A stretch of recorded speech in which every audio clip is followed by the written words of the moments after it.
Atlanta's #1 radio stations, Swanky 93.3 and The Heat 94.6 radio stations, has you covered. From our studios to our newsroom at K.L.P. Entertainment. Listen on all major audio platforms like Spotify, iHeartRadio, Audacity, Apple Podcast, Stitcher Podcast, Google Podcast, YouTube, and more.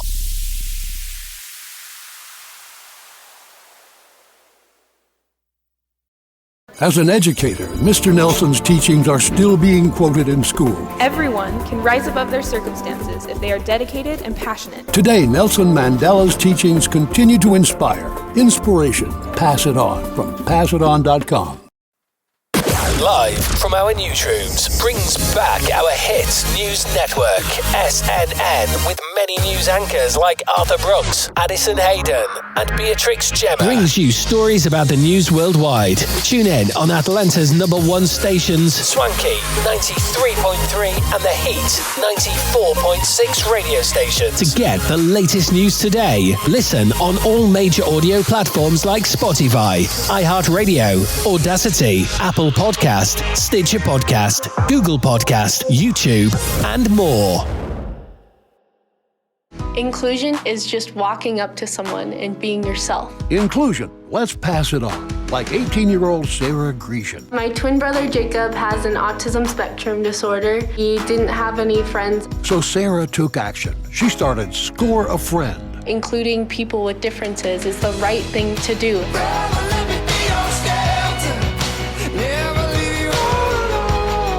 Inclusion is in you. Now pass it on from passiton.com.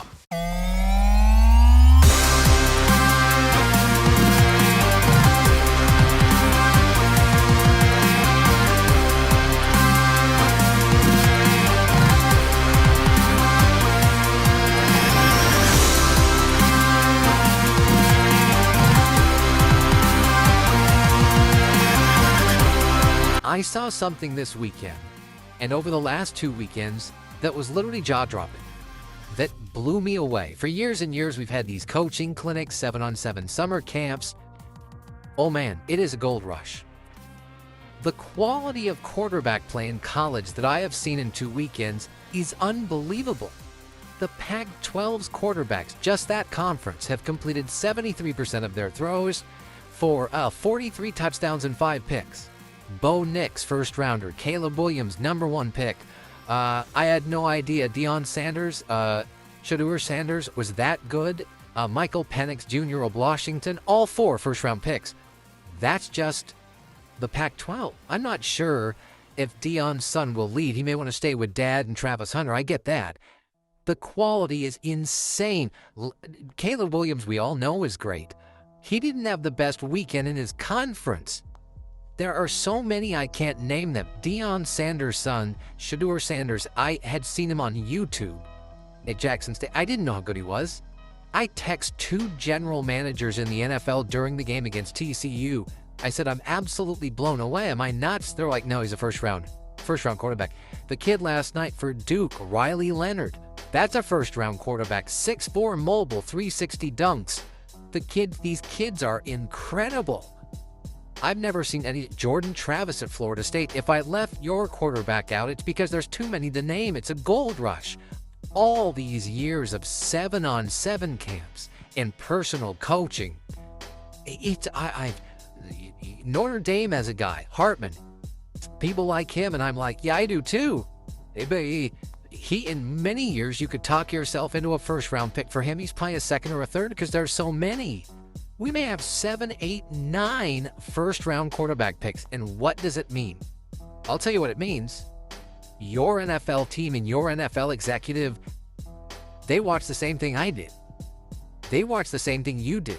You noticed it. Don't tell me you watched college football the last 2 weeks and didn't think, damn, this is kind of good. Like, way better. College football in the 70s and 80s, teams literally were running like wishbone stuff in the 70s. I can remember watching Nebraska during their national championship year. Tommy Frazier was a runner, not really a thrower. These guys are 4 wide, 5 wide. They can run, they can jump, they can pass. It's deep, it's underneath. And what does it mean? It means your NFL executives are going to be very impatient with their quarterbacks. Jordan Love, Win now. Green Bay's drafting a quarterback if that kid doesn't look good by Thanksgiving. Justin Fields, I think it's going to work. If it doesn't, we're moving on. There's too much talent out there. Kirk Cousins is 35. You know what? He's kind of expensive. Brock Purdy. Maybe it was a fluke. What if he sputters? They're not going to give it to Sam Darnold. They're drafting another one. Geno Smith. Can you do it again? Seattle's roster is built because it's so young for another young quarterback, and then start spending money on free agency. Desmond Ridder. Everybody in Atlanta is like, ooh, I like Desmond Ridder. You better. If he's not good in the first 6 to 8 weeks, don't kid yourself. They're looking at Dak Prescott's gotten really, really expensive. C.J. Stroud, do you give him a second year? These guys I'm watching are more athletic than C.J. Stroud. That's what I saw from Riley Leonard last night. Deion Sanders' son's insane. What a talent that kid is. I YouTubed months ago just to see, can he play it all? And it's like jaw-dropping. So, Jared Goff. If the Lions, all this hype disappoint, you don't think they're going to draft a quarterback next year? So I am sitting there and I'm watching it, and it was astounding how much talent there was. Absolutely astounding. I'm a dummy. Of course, Deion Sanders' son's a great player. He's one of the greatest athletes in the history of the NFL. But all this talk about Caleb Williams and Drake May, and I'm sitting there thinking, just don't forget about Shedeur Sanders and the kid at Duke, Jordan Travis. I haven't mentioned 6 or 7 other ones. It was phenomenal display put on this weekend. Look at this kid for Duke, Riley Leonard. He's 6'4". He's outrunning corners. Good hell. Bo Nix. It was a video game. Throws it deep, throws it short, throws it on the run. All-time stuff. And it makes the sport, for the record, so much more enjoyable. Yeah, I should mention Drake May, because many believe he's number 2, and he's classic. Another big kid. Move, run, throw. Jaw-dropping. Just absolutely jaw-dropping talent, and it's all now come together. All the clinics, all the 7-on-7, all the summer stuff. Keep your eye on the lefty from Washington, Michael Penix. He throws as pretty a ball as any quarterback in college football. Great watch. Fascinating TV, the pregame shows, postgame shows. But there was this sort of narrative over the course of the game and after the game that nobody thought Colorado was going to work. Can we stop with that? I've been at this company for 7 years. We've never promoted a season-opening football game more than Colorado and TCU. We weren't there for TCU. We were there for Colorado and Deion Sanders. And by the way, we also scheduled next week Nebraska. So the first 2 big games for Fox are Colorado. That's never happened in the history of the program. So this company, which knows football, was all in on it. And by the way, my opinion on Deion to Colorado was very much in line with, I think, most reasonable people. The Colorado football's been like as anonymous as a prank phone call for most of my life. Okay, so he's going to give him attention and juice, and he can recruit like crazy. And by the way, we also knew he was a good coach because at Jackson State, he was like great in 3 years. He was really good immediately. So you know he can recruit, you know he can coach. He did it at Jackson State, and he's going to give it juice. But did I think they were going to beat TCU on the road? No, I thought they were going to get clobbered. Why? Because 70% of their roster was transfer portals. That was amazing. The fact that you can bring in virtually 3 out of 4 players were brand new and not have a lot of penalties and be efficient, that's impressive. Nick Saban's first year at Alabama, I watched it. They went 7-6 and lost to Louisiana Monroe at home. Pete Carroll 6-6, Kirby Smart 8-5, and those are football powers. Colorado's not even a medium program. It was bottom 5 in the country last year, offense and defense. It is a bottom program that is not well funded. But this idea that nobody thought it would work, virtually everybody, including this company, couldn't wait to watch it. I mean, I can't tell you how many times in my life I've literally woken up on a morning and thought, God, I can't wait to watch Colorado football. That happened exactly never, except with Deion. People thought it. Don't conflate the two. not thinking they'd be very good in game one with 70% transfer portal kids. I mean, I watched schools last year, Lincoln Riley, Brian Kelly, big transfer portal, not close to 70%, and those teams were choppy and uneven and chaotic. They were basically flawless in the first quarter. Now, TCU, a lot of guys went to the NFL. This is not a great TCU team. And Colorado, by the way, could get pushed around by Nebraska. I don't love their defensive front. Don't be shocked if they lose against Nebraska, right? But the sky won't be falling. But the idea that nobody believed in Deion, we knew he was a good coach. We know he knows talent. The most shocking thing to me wasn't about Deion. It was about his son. His son's unbelievable. Now, you know, I'm a dummy. Of course, Deion's son would be athletic and capable. Deion's the best cornerback in league history, and many think by a mile. But I didn't think his son would go Jackson State to Power 5 and look like a first-round quarterback playing with all new teammates. That was insane to me. But everybody, I mean, there's belief, and then there's suspension in belief. Logic doesn't go out the window. I mean, I think my kids are smart. I didn't think at 12 they were ready for college. I think Deion Sanders is a good coach. I didn't think in game one with 70% of transfers they'd be that seamless and penalty-free. Maybe my kids could go to college at 12. You know, our dad's pretty smart. The point being is, don't conflate the two. Most people thought Deion was good for Colorado. A little surprised how well they played against kind of a down TCU team. Let's not go overboard. They're going to lose some games, may lose to Nebraska. I don't know. Got to watch it. Can't wait. So Sean Payton had a blunt message for Russell Wilson after Russell's awful 2022 season. Quote, "Stop kissing babies. You're not running for public office." By the way, Russell Wilson and Kirk Cousins going to operate differently than other quarterbacks. But the difference is, you know, they're kind of wear that religion and that belief on their sleeve. It hasn't helped merch sales. Neither is in the top 30 in selling jerseys. So maybe it's just who they are and not a sales pitch. We don't have to be cynical about everything. But it is interesting, people treat Russell Wilson differently. Pete Carroll tired of him. Michael Robinson said he was an inauthentic robot. Golden Tate, when he left for Detroit, took a shot. The Legion of Boom did. Everybody likes Kirk. I mean, let's be honest, Stephon Diggs wanted a new quarterback, but it was nothing personal. Russell feels polished. He's always trying to be polished. And that's not real life, because life, and we all know this, is never polished. After the Netflix show, Kirk Cousins, the Family Guy, called it nerd swag. And I have to be honest, I liked him more. With Russell, any issue he has, people tend to like him less. This isn't my opinion. Sean Payton saw it and addressed it. Teammates have seen it and addressed it. Because Russell can feel calculated, fair or not. Again, Payton called him out for it, and Sean and I had talked about that before he became the Denver coach. And Sean is an interesting guy. I don't know him that well. I interviewed him 20 times, went to dinner with him, but I know he's authentic and real and passionate and blunt.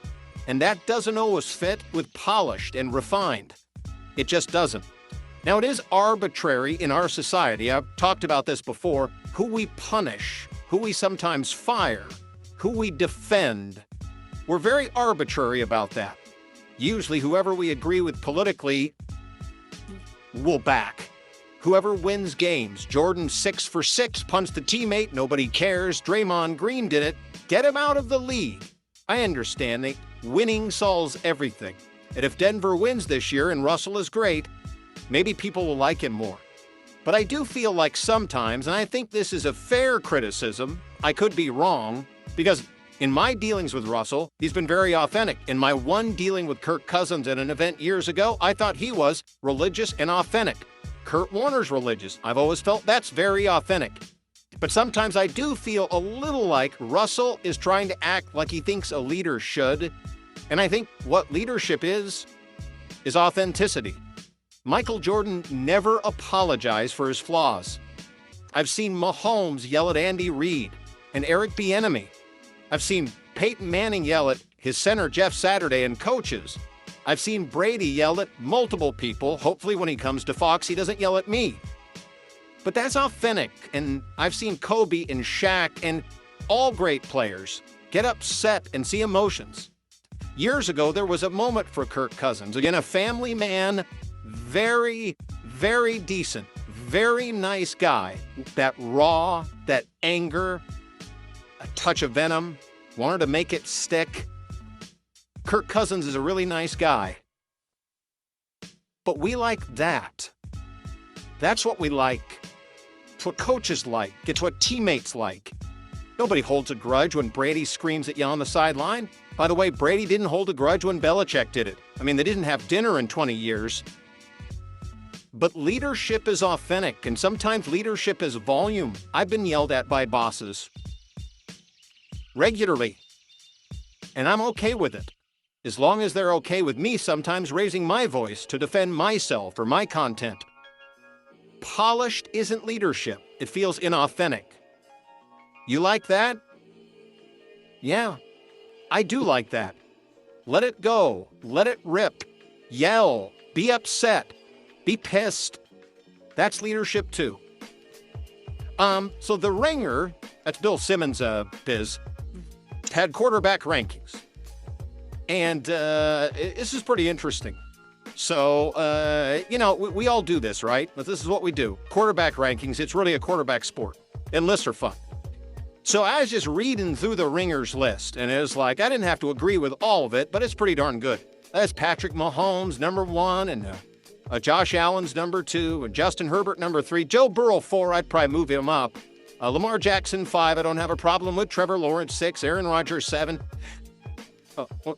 What's that? Dak Prescott, 8. Matt Stafford, 9. Jalen Hurts, 10. Now, I'm not picking on Dak Prescott. But if this is a list of the best quarterbacks in the NFL today, you tell me, what is Dak Prescott better than Jalen Hurts at? Mobility? Not close. Availability last year? Nope. Precision passing? I don't see it. Leadership? I don't know how you're a better leader than Jalen Hurts. The guy's impossible not to root for unless you're playing against him. Greg Cosell came on our show, I think about 2 weeks ago. He watches film for a living. NFL films 44 years. I've never had a guest who's more objective. He doesn't take sides. In 2 months, we could be saying this. Jalen Hurts is now a top 5 or 6 quarterback. No reasonable person has ever said that about Dak Prescott. That's never been an argument. The more they've depended on him, the more mistakes he makes. His best year, actually, was his first year when Zeke was the best running back in the league and they had the best offensive line by a sizable gap. He led the NFL in picks last year and missed 5 games, and Dallas was 4-1 without him. I saw Jalen Hurts go toe-to-toe with Patrick Mahomes. The best quarterback, some believe, I do, probably by a long shot. And he went toe-to-toe with him. Foot to foot. Not even healthy. Toe-to-toe. I can't recall a Cowboy win when Dak outperformed an elite quarterback in his prime. I know, he outperformed Tom Brady last year. Tom's 46. Okay? Tom is 46 years old. When I see Jalen Hurts, I see precision, I see playmaking, I see pressure player. When I see Dak, I see a regressing pocket passer who needs a lot of help. Again, in 2 or 3 months, we may very well be saying Jalen Hurts is a top 5 quarterback. I don't know if it happens. I think it's possible. Do you think in 2 or 3 months we'd be saying that about Dak Prescott? I like the Ringer and Bill Simmons. But in no world do I watch NFL football on Sundays, Thursdays, or Mondays, watch Jalen Hurts and Dak, and think Dak is better. At what? Pre-snap stuff? Maybe. I don't know. I'm not in the helmet. Jalen Hurts is better than Dak Prescott. I don't even think there's an argument. All right. And that is, for the record, no shot at Dak. Just Jalen Hurts is great. Will he be as great as last year? He lost his coordinator. Probably not quite as great, but if he came back 10 to 15%, the guy may still be in the MVP running.